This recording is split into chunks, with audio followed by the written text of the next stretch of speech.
नमस्कार, स्वागत है आप सभी का एफएम न्यूज में और मैं हूं आपके साथ मुस्कान। तो चलिए उत्तर प्रदेश की खबरों का आगाज करते हैं। राज्यसभा चुनाव के लिए बीजेपी के 7 प्रत्याशियों ने आज नामांकन दाखिल कर दिया है। बीजेपी ने सुधांशु त्रिवेदी, आरपीएन सिंह, अमरपाल मौर्य, चौधरी तेजवीर सिंह, संगीता बलवंत, साधना सिंह, नवीन जैन को राज्यसभा कैंडिडेट बनाया है, जिन्होंने बुधवार को विधानसभा में नामांकन दाखिल किया। इस मौके पर सीएम योगी, दोनों डिप्टी सीएम मौजूद रहे। साथ ही उत्तर प्रदेश के लोकसभा चुनाव प्रभारी बैजंत पांडा, बीजेपी प्रदेश अध्यक्ष भूपेंद्र सिंह चौधरी, संसदीय कार्य मंत्री सुरेश कुमार खन्ना, जल शक्ति मंत्री स्वतंत्र देव सिंह, सहकारिता मंत्री जेपीएस राठौर और पार्टी के पदाधिकारी मौजूद रहे।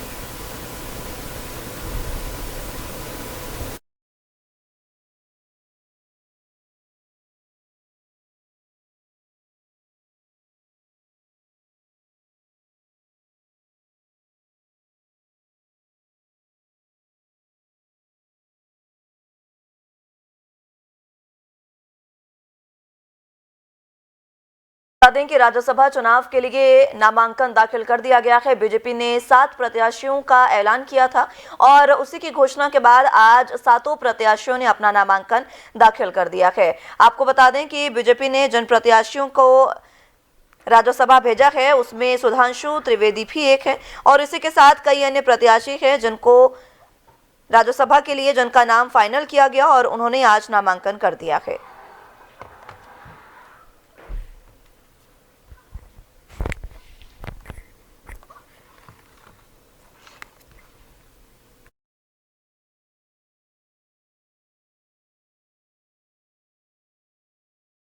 कि बीजेपी के 7 प्रत्याशियों ने नामांकन दाखिल किया है। राज्यसभा चुनाव के लिए इन्होंने पर्चा भरा है।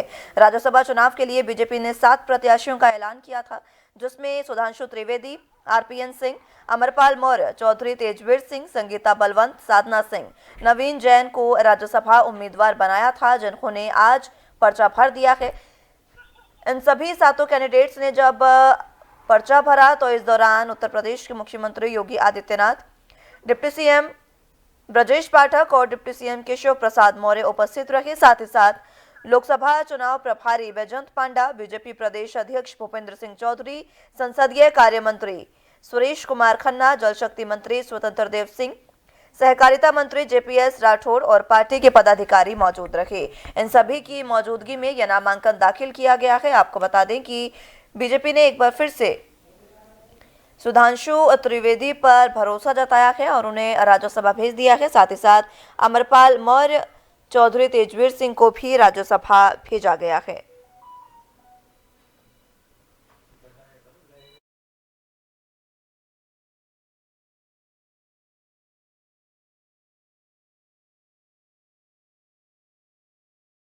बीजेपी के 7 प्रत्याशियों ने नामांकन दाखिल कर दिया है।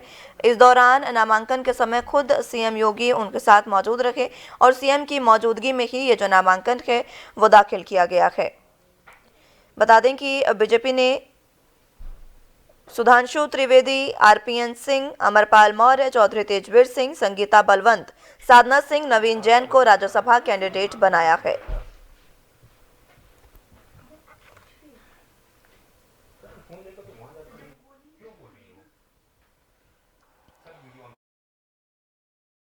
कैंडिडेट ने अपना नामांकन दाखिल कर दिया है। इस मौके पर सीएम योगी आदित्यनाथ उनके साथ मौजूद रहे और उन्हीं की मौजूदगी में ये जो नामांकन है वो दाखिल किया गया। इसी के साथ आपको बता दें कि इस मौके पर दोनों डिप्टी सीएम भी मौजूद रहे और साथ ही साथ कई अन्य पदाधिकारी कार्यकर्ता भी इस दौरान मौजूद रहे। और बात करें तो उत्तर प्रदेश के लोकसभा चुनाव प्रभारी बैजंत पांडा भी इस दौरान मौजूद रहे और साथ ही साथ बीजेपी प्रदेश अध्यक्ष भूपेंद्र सिंह चौधरी, संसदीय कार्य मंत्री सुरेश कुमार खन्ना, जल शक्ति मंत्री स्वतंत्र देव सिंह और सहकारिता मंत्री जेपीएस राठौर और पार्टी के पदाधिकारी इस दौरान मौजूद रहे, जिनकी मौजूदगी में यह नामांकन जो है वो दाखिल किया गया है। बता दें कि 7 प्रत्याशियों ने अपना नामांकन दाखिल कर दिया है।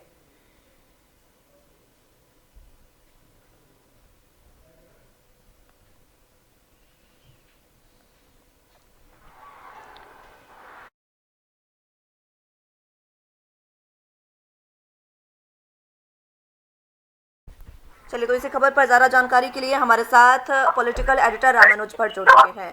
रामानुज जी, जिस तरीके से नामांकन जो है सातों प्रत्याशियों ने दाखिल कर दिया है, सुधांशु त्रिवेदी इनमें से एक हैं और काफी अहम चेहरा माने जा रहे हैं, किस तरीके की जानकारी इसको लेकर?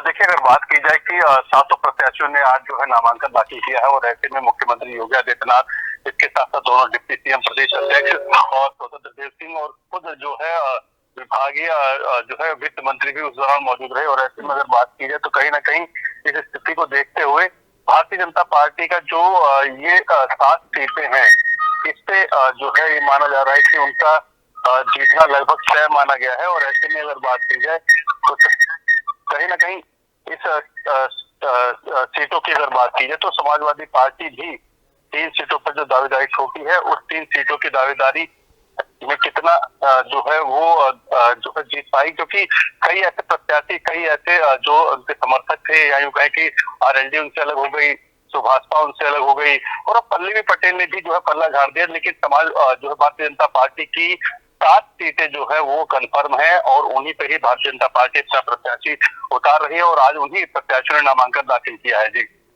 बिल्कुल। आगे आने वाले समय में ये जो राज्यसभा चुनाव है, क्या समीकरण इसके बनते नजर आ रहे हैं? क्योंकि बीजेपी ने 7 प्रत्याशियों का नामांकन भी भरवा दिया है, उधर समाजवादी पार्टी की अगर बात करें तो किस तरीके के समीकरण बन रहे हैं? देखिए, अगर बात की जाए कि समाजवादी पार्टी ने 3 प्रत्याशी मैदान में उतारे हैं और मैदान में इन तीनों प्रत्याशियों को जिनको उतारा है वो कहीं ना कहीं संख्या बल पर जो है अगर जोर दिया जाए तो 111 संख्या बल होना चाहिए। हालांकि समाजवादी पार्टी के पास अभी 107 संख्या बल है, क्योंकि एक जो है आरएलडी जब अलग हुई है तो जाहिर सी बात है वो संख्या बल घट गया है। तो कहीं ना कहीं माना जा रहा है कि इसके बाद जो है समाजवादी पार्टी जो है कहीं ना कहीं इस पूरे मामले को देखते हुए अब जो है अपने प्रत्याशियों को जो है और जो है जो और भी समर्थक हैं, चाहे वो कांग्रेस हो, कांग्रेस से भी माना जा रहा है कि वो समर्थन ले सकती है। लेकिन उसके बावजूद भी जो संख्या की अगर बात की जाए, संख्या समाजवादी पार्टी के पास जो है उतनी उपलब्ध नहीं हो पाएगी। जी ठीक है रामानुज जी, बहुत शुक्रिया आपका तमाम जानकारी के लिए।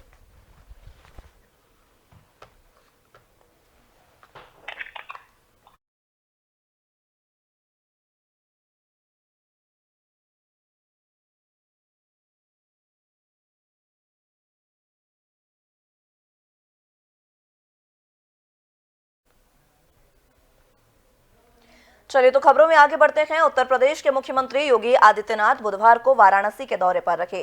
सीएम योगी ने आज अपने दौरे के दूसरे दिन संत रविदास मंदिर में पूजा अर्चना की। उत्तर प्रदेश के मुख्यमंत्री योगी आदित्यनाथ ने आज वाराणसी में संत रविदास मंदिर में दर्शन किए और पूजा अर्चना की। साथ ही सीएम योगी ने प्रधानमंत्री नरेंद्र मोदी के प्रस्तावित कार्यक्रम स्थल का भी निरीक्षण किया है। गौर हो कि प्रधानमंत्री नरेंद्र मोदी प्रस्तावित 2 दिनी कार्यक्रम पर 22 फरवरी को काशी आने वाले हैं। अगले दिन 23 फरवरी को करखियाव एग्रो पार्क में 500 करोड़ रुपए की लागत से निर्माणाधीन अमूल प्लांट समेत 4200 करोड़ की लागत वाली 21 परियोजनाओं का लोकार्पण और 30 एकड़ परिक्षेत्र में भेल की दूसरी इकाई समेत 2000 करोड़ की 12 परियोजनाओं का शिलान्यास करेंगे।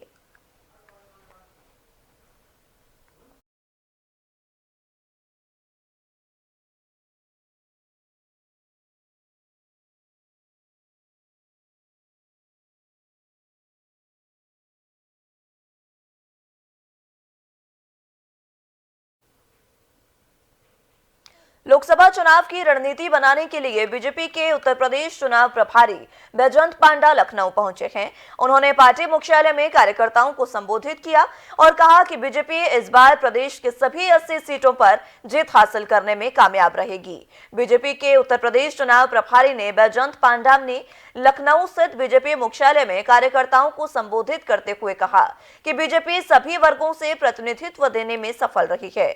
हम लोकसभा चुनाव की तैयारियां कर रहे हैं। देश की जनता ने तय कर लिया है कि अब की बार फिर से प्रधानमंत्री नरेंद्र मोदी के नेतृत्व में प्रचंड बहुमत की सरकार बनेगी। उन्होंने कहा कि पीएम मोदी के नेतृत्व में भारत विश्व की 5वीं सबसे बड़ी अर्थव्यवस्था बन चुका है। मोदी के तीसरे कार्यकाल में देश विश्व की तीसरी सबसे बड़ी अर्थव्यवस्था बनेगा। उन्होंने कहा कि आज दुनिया भारत की ओर उम्मीद भरी नजरों से देख रही है।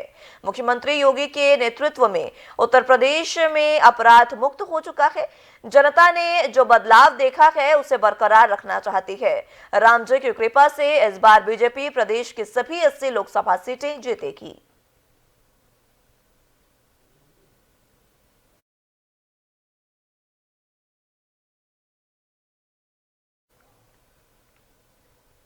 एटा में भीषण सड़क हादसा हुआ, जहां तेज रफ्तार कार एक ट्रैक्टर से जा टकराई और इस हादसे में 3 लोगों की दर्दनाक मौत हो गई है और 6 लोग घायल हुए हैं।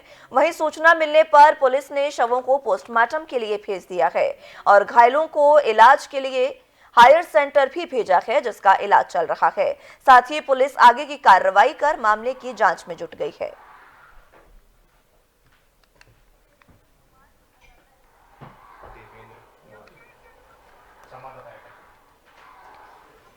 इसी खबर पर ज्यादा जानकारी के लिए एटा से संवाददाता देवेंद्र कुमार हमारे साथ मौजूद हैं। देवेंद्र, जिस तरीके से ये हादसा हुआ है, हादसे का कारण क्या बताया जा रहा है और किस तरीके की स्थिति इस समय? जी बिल्कुल, आपको बता दें ये पूरा हादसा मरथरा चौकी थाना क्षेत्र है उसके पास का है, जो कि देहात थाना क्षेत्र में आ रहा है। बता दें जिस तरह से जो हादसा हुआ है, हादसे की वजह बताई है जो कि देर रात सामने से ट्रैक्टर आ रहा था जिसमें भूसा लोड हुआ था। भूसे को अंधेरे में न देखने के कारण जो आपस में भिड़ंत हो गई थी, जिसके कारण मौके पर ही 3 लोगों की मौत हुई है, जिसमें एक 7 वर्षीय मासूम है उसकी भी मौत हुई है। अन्य 2 लोगों की भी मौत हुई है, जिसमें बाकी के आधा दर्जन से ज्यादा लोग घायल बताए जा रहे हैं, जिनको आनंद फानन में पहुंची पुलिस ने ग्रामीणों की सहायता से उनको बाहर निकाला।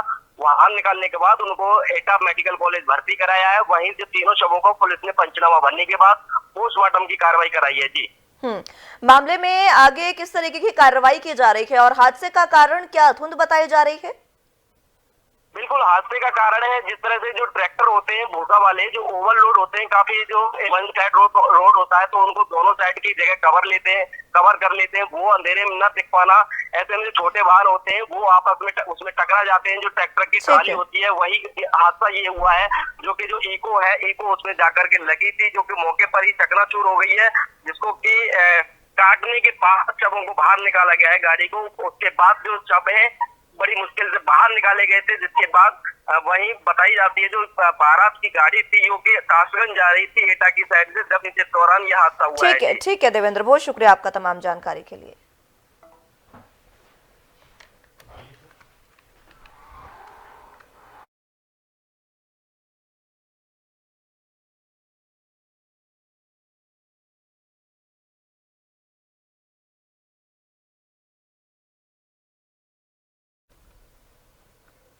चलिए तो खबरों में आगे बढ़ते हैं। बसंत पंचमी पर लाखों श्रद्धालुओं ने अलग अलग गंगा घाटों पर स्नान किया है। भोर से ही यहां पर पहुंचने का दौर शुरू हो गया था। बूंदाबांदी और ठंड पर आस्था हावी रही। हर हर महादेव और जय मां गंगे के उद्घोष से मेला क्षेत्र गुंजायमान रहा। गंगा, यमुना और अदृश्य सरस्वती के संगम लाखों श्रद्धालुओं ने वसंत पंचमी स्नान पर्व पर पुण्य की डुबकी लगाई। 12 घाटों पर सुबह 8 बजे तक करीब 15 लाख श्रद्धालु स्नान कर चुके थे। एक दिन पहले से ही बूंदाबांदी और बारिश के साथ ठंड भी बढ़ गई थी, लेकिन श्रद्धालुओं की आस्था डगमगाई नहीं। मेले में सुरक्षा व्यवस्था का भी व्यापक बंदोबस्त रहा है। स्नान के बाद श्रद्धालुओं ने मां सरस्वती की आराधना की। विभिन्न पंडालों में मां सरस्वती की प्रतिमा स्थापित कर पूजन अर्चन किया गया। शहर से लेकर संगम तक भंडारे का भी आयोजन किया गया। इसमें बड़ी संख्या में भक्तों ने प्रसाद ग्रहण किया। उधर पुलिस और पीआरडी के जवानों को भी मेला क्षेत्र में तैनात किया गया है। उसी से जुड़ी ये 4 तस्वीरें आपको दिखा रहे हैं। मथुरा बांके बिहारी मंदिर में होली खेली गई है इस दौरान। दूसरी तस्वीर प्रयागराज से, जहां पर श्रद्धालुओं ने गंगा स्नान किया और पूजन अर्चन किया। अगली तस्वीर वाराणसी के घाट से है, जहां पर लगातार श्रद्धालु जो है वो आस्था की डुबकी लगा रहे हैं। और अगली तस्वीर एक बार फिर से प्रयागराज में, जहां पर श्रद्धालुओं का जनसैलाब उमड़ा है। आपको बता दें कि लगातार जो श्रद्धालु है वो आस्था की डुबकी लगाने के लिए गंगा घाटों पर पहुंच रहे हैं, क्योंकि बसंत पंचमी का त्योहार है और बसंत पंचमी के दिन गंगा स्नान को काफी अहम माना जाता है। इसी को लेकर गंगा घाटों पर श्रद्धालुओं का हुजूम उमड़ा है और श्रद्धालु लगातार यहां पहुंचकर दर्शन पूजन कर रहे हैं और गंगा स्नान करते नजर आ रहे हैं।